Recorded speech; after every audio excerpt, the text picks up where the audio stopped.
Hello, welcome back to the channel. Today we are on day 6, Tuesday, of new spoilers, so let's jump right into it. Tarkir Dragonstorm. We got, first up, the Felothar, Dawn of Abzan, which is 3 mana in Abzan colors. For 3/3 legendary human warrior. It's got trample, and it says when it enters or attacks, you can sacrifice a non-land permanent. When you do, put a +1/+1 counter on each creature you control. So an interesting ability. When I first read this card, I thought it wasn't that great, but the more I thought about it, the more powerful I think this card actually is. And it says each creature you control, so it counts itself when you're putting the counters on it as well. So things that you like want to sacrifice are maybe like clue tokens or like Nestling Bot or the Spiteful Hex Mage, the roll token that it puts on itself, the Cursed Roll token, the Link Breaker here, or maybe even the tokens from mobilized creatures. And when you're attacking with this, you can sacrifice those and put counters on all your creatures.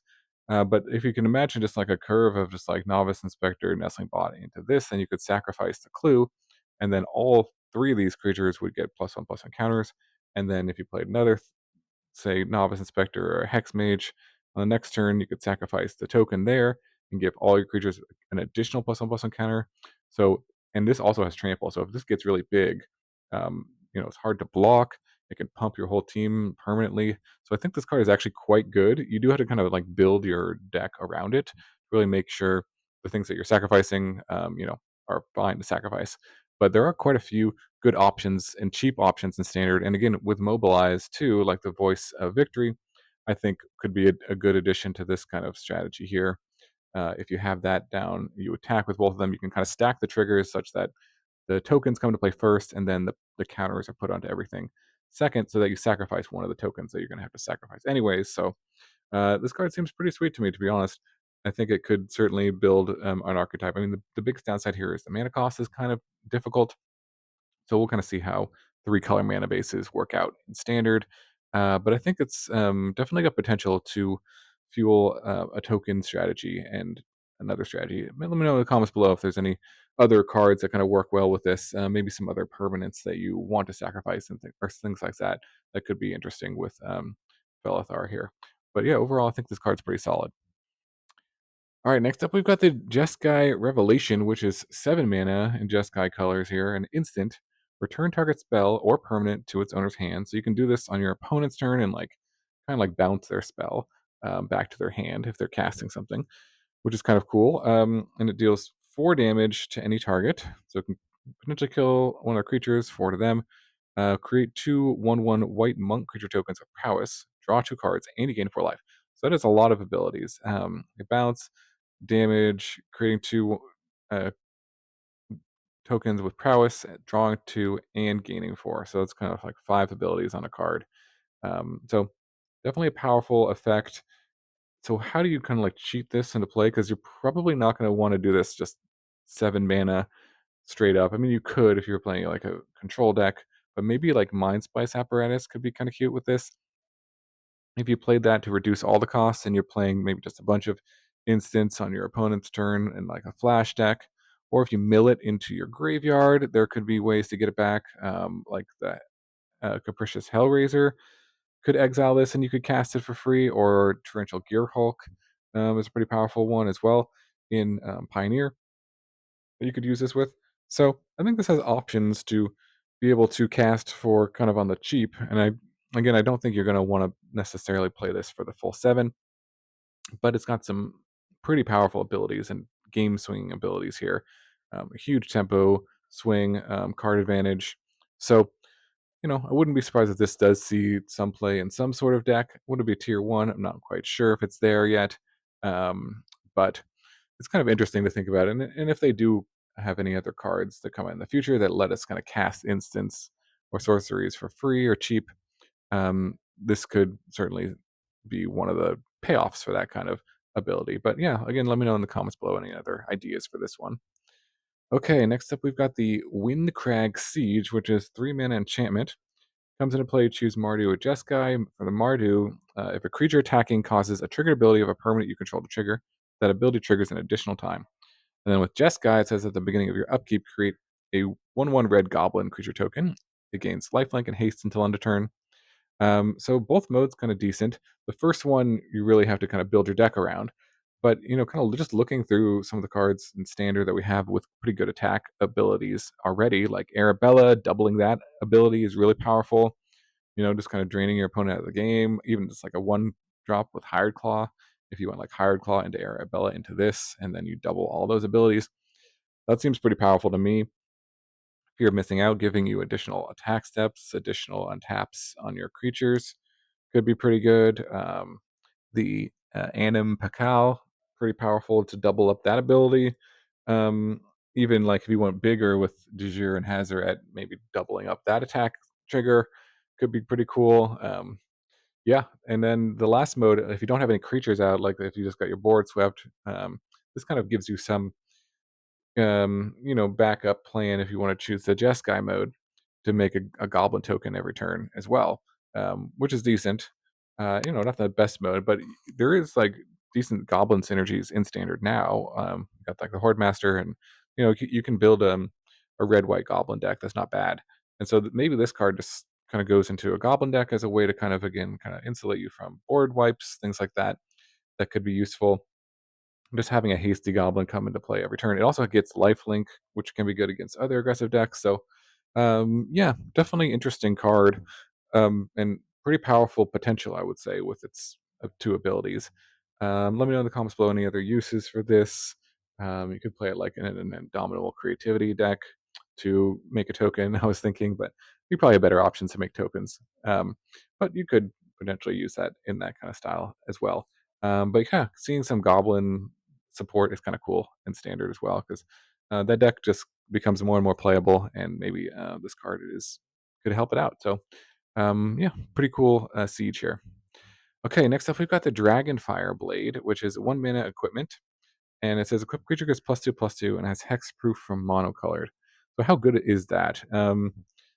Most removal is currently in standard is monocolored removal. Most of the black removal or the bounce effects or the white effects are all just one color. Now there are some multicolored cards, a lot of multicolored cards in this set. So if those cards become good, then this card becomes less so good. So it really kind of depends on the metagame and your matchup and how good hexproof from monocolored is. But right now it seems pretty decent, to be honest, to protect your creatures, at least from removal spells. Not every deck plays removal spells. If you're playing like a mono red aggro deck, some of those just only play pump spells on their own creature and they don't even have any burn. But again, yeah, the red burn is all just like one color typically. Lightning Helix maybe is the exception to that, but um, yeah, pretty much most of the removal is monocolored. So um, pretty good against removal, and maybe you're just kind of playing this card as a sideboard card or as a one of or something like that. You can let me finish reading the card. Okay. Equip for 4, and it costs 1 less to activate for each color of the creature it targets. So that's also kind of interesting. So it wants you to play with multicolored creatures. So obviously if you're playing most of your creatures in your deck are like 3 color or more, then this is pretty good, right? But we also have like a ley line in standard that makes all of our permanents every color. So this would let it equip for 0, and when equipment can equip for 0, that's usually pretty powerful. So if you had like this on Leyline on turn 1, all your creatures this could equip for free, so that would be pretty good. I don't know how good that actually is because it's only +2/+2. Kind of interesting with Kemba as well, because that can kind of cheat on the equip cost. If you play this on 1, Kemba on 2, it equip it and then it'd make it a 5/5 with hexproof from monocolored. Not bad if you're playing against an opponent just holding a bunch of spot removal, right? That would be pretty decent. Fervent Champion also could equip this for free, essentially, because it itself is one color and reduce it down to 0. So that could be interesting. Not a bad kind of setup. There's like a Fervent Champion deck in Pioneer that's not bad. So this could see some play there. Yeah, I don't know. This card seems like all right, and it does really seem metagame dependent to me. How good it's actually going to be, and also kind of the creatures in your own deck depends on how easy it is to equip. But having hexproof and monocolored, I think, is not to be underestimated in the right sort of metagame or the right matchup. So definitely just kind of one to consider when you're deck building or sideboard building as well. Okay. We got the Lacid Prowler next, which is 4 mana with for 5/5 Snake Ranger, and when it enters, you can middle cards equal to the number of lands you control. And then it also has Renew 2. Exile this card from your graveyard, put a +1/+1 counter on target creature, where X is the number of land cards in your graveyard. Activate only as a sorcery. So this card seems fairly powerful to me, to be honest. It is 4 mana for 5/5, which is actually isn't that great of a rate. I mean, it's okay, it's not bad, but not something you would just play on its own in standard or constructed. But being able to mill yourself and then also just having value for this being in the graveyard, I think is quite good as well. I think the key to a lot of these renew cards is like, what if you just kind of discarded this for extra value, or just milled it for extra value? And I think there is kind of already in standard there's like a red green delirium sort of style deck that I think this would fit well into. Um, with like the patchwork beastie, for 1 mana, you could just mill this into your graveyard. Or you can use its ability to mill everything to enable delirium. Fear of missing out, you could play that on two and just discard this, and then later in the game pump up your fear of missing out, attack twice with that huge fear. That can be kind of good. Um, Notable, this also kind of enables and brings back Flame Like Phoenix, which is kind of cool. That's one of I love that card. Definitely a fun one. So if you played this and you milled over a Flame Like Phoenix, it itself has power for greater, but it could also its renew ability could also pump up another creature you have to make that creature have power 4 greater, and then bring back the Flaming Phoenix, or you could pump the Flaming Phoenix itself with its renew ability. So there's some interesting synergy there.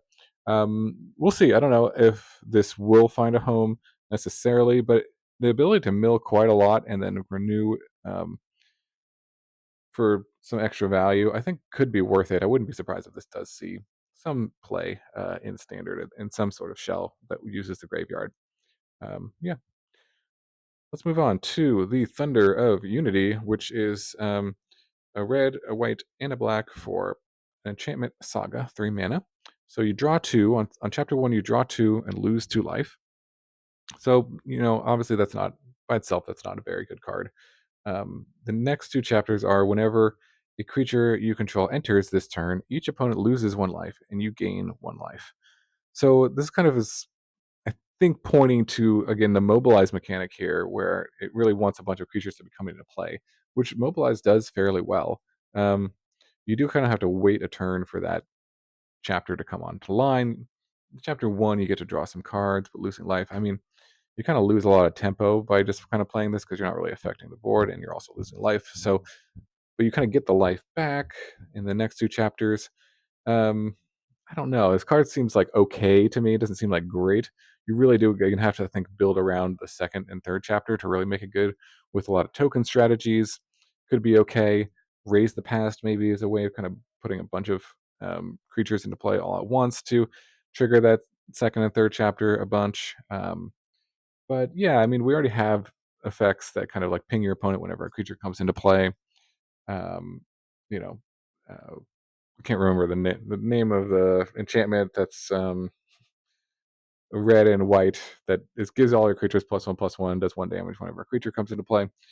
That kind of is already available in standard. Doesn't see a ton of play, but yeah, this card seems like all right.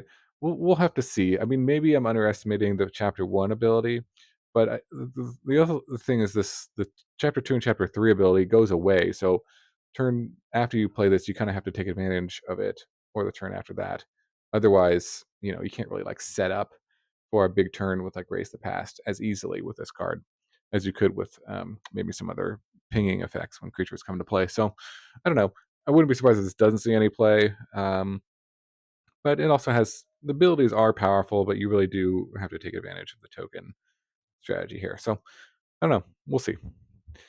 Okay, next up we've got the Sage of the Skies, which is 3 mana for a 2/3 human monk. And when you cast a spell, if you cast another spell this turn, copy this spell. And it's got flying and lifelink.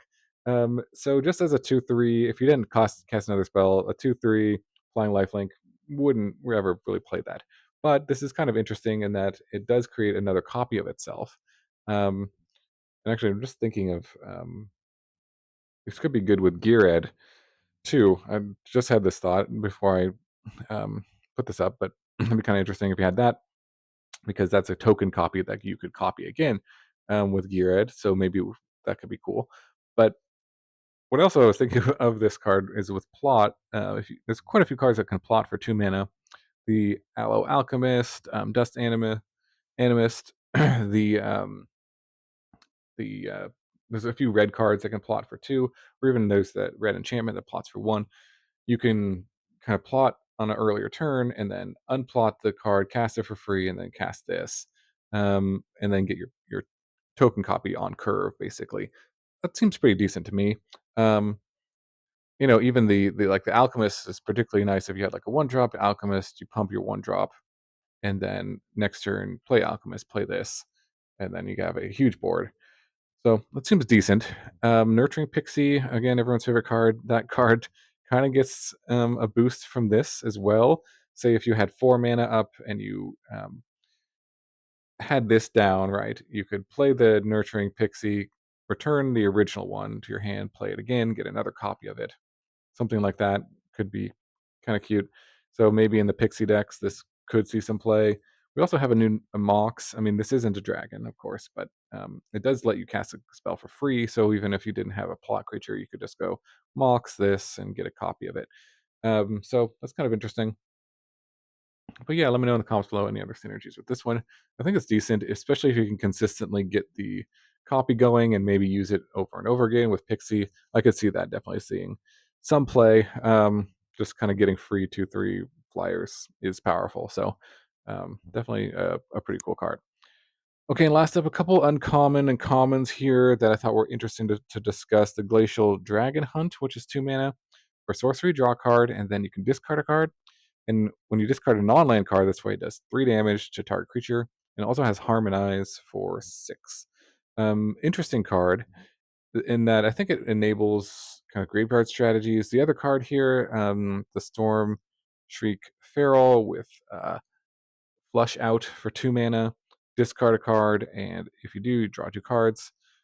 Seems decent. And then the dragon itself is a 3/3 flying haste with kind of fire breathing for an additional mana there. But not a bad creature necessarily. Mostly you'd probably use this in sort of, again, a graveyard strategy for both these cards.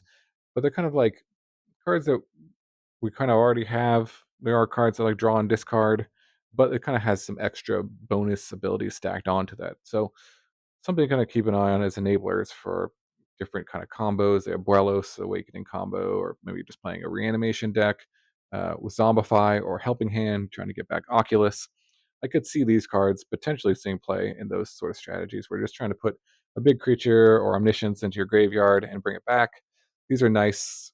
I think especially the Glacial Dragon Hunt is pretty good because being able to like remove your opponent's creature and fuel your graveyard strategy at the same time with one card is pretty good, and you can harmonize it back later on in the game. Excuse me. Or if you return a creature back with Zombify, you can use that creature to harmonize, something like that. So yeah, I don't know. I think these cards are quite good and something just to kind of consider with your deck building when you're making sort of combo decks that work with the graveyard. Cool. So that is it for today. We're Tarkir Dragonstorm spoilers. Let me know in the comments below any cool ideas, strategies, synergies with these new cards. We're coming to the end of spoiler season, a few more days, I think, and then should have the full set soon. So let me know what you're excited about to build, any cool combos you're thinking about, anything I missed with these cards. Let me know in the comments below. Again, appreciate all the likes, comments, anyone who's joined the channel. Just click the join button below if you want to support the channel. Really appreciate that. Hope you have a wonderful day, and I will see you next video.